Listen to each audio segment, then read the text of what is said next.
Ms. Allen, come up, ma'am. Kevin Courtroom appears via Zoom and by intro. So, you're Chelsea Allen, and Ms. Allen, you were previously in court, entered a plea of guilty to the state jail felony offense of abandoning or endangering a child. I've received a copy of the pre-sentence report. Has everyone had an opportunity to review that report? Yes, Judge. Are there any additions or corrections? Presentation of testimony. So you went through an outpatient substance abuse treatment just last year, right? Yes, Your Honor.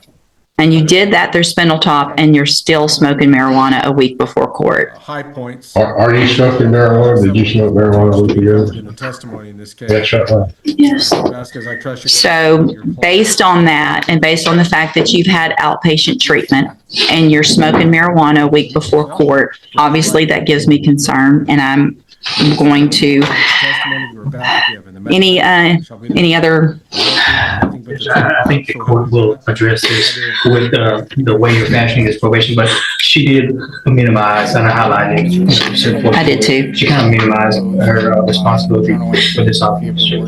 But she does have obviously some mental health issues that she's following through with Spindletop, and at least she's honest here. Well, and here's the thing. I mean, you can get some points for being honest, but you also have to make better decisions. And when you've already gone through treatment and you're waiting for a felony court and you're still making those bad decisions, then the only way for me to have any sense of responsibility, I think, to what I have to do and to the community and for your child and for you to be successful is to get you more intensive help than what you've already had. So, After this, I'm sorry. you're going to be homeless. Listen, I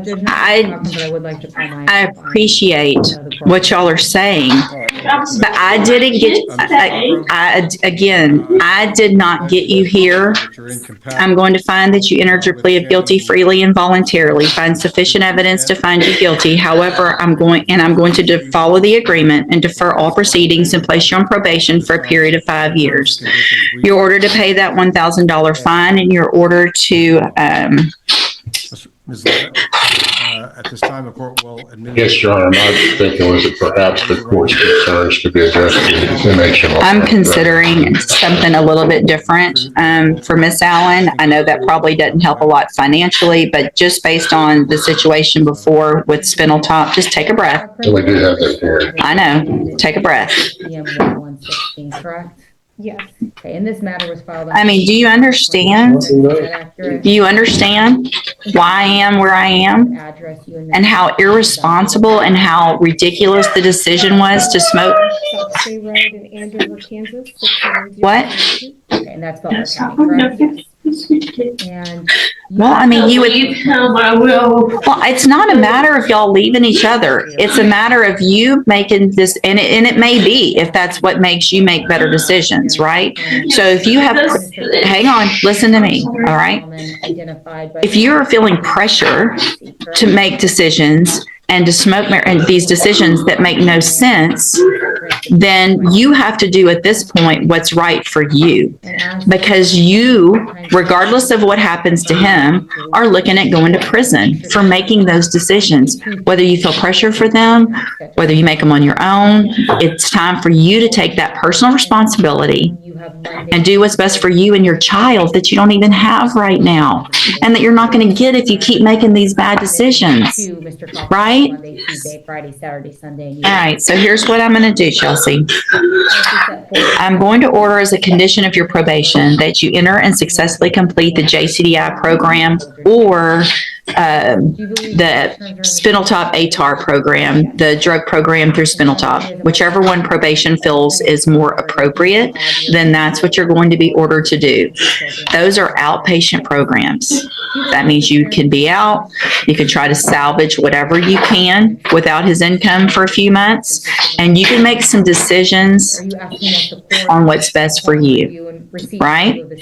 And you can make those decisions without any pressure, okay? So this is your opportunity. you're not going to get it again. Do you understand? So if you violate this probation, you're going to be back in here. I'm going to remember, because y'all been, unfortunately, for certain people, I don't always remember things, and they can tell you that.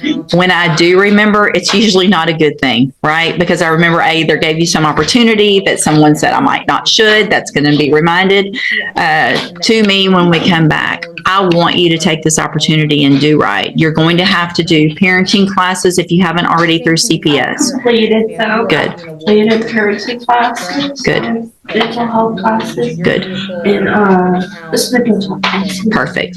So as far as you having visitation with your child, what is the situation, and are there any court orders right now? The court order for the visitation for our child is that we are supposed to visit him every Sunday from 1 to 5. So y'all have some family court orders already? Yes. Is that through CPS and the family court, or just CPS? I believe it's through the family court. Okay.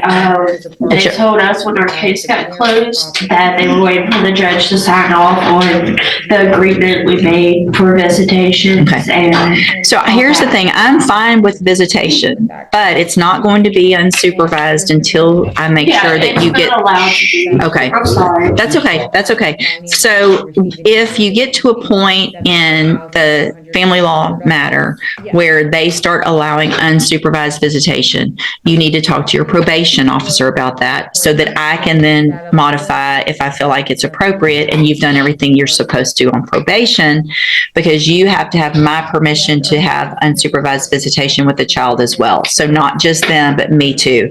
And that's going to depend on how you're doing in JCDI or through the mental health and substance abuse services. If you're doing everything you're supposed to, you're following all those rules, you've done everything through CPS and family court, then I want you to get your child back. I want you to have those visitations and be working towards that. It's only going to happen if I feel like you're doing everything you're supposed to.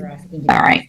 So this was an agreement. I followed it. You've waived your right to appeal. And then finally, I'm going to hand you the trial court certification that shows this was that agreement, and so you have waived it. Anything else, Mr. Coleman? No, Judge. Okay. So again, Ms. Allen, I want you to take advantage of this opportunity, right? You make decisions. There's going to be, I'm sure, he's very upset, but you need to make decisions for yourself right now with the opportunity that you're being given. Okay? Yes. All right. Have a seat, probation. I'll talk to you when she's ready. Just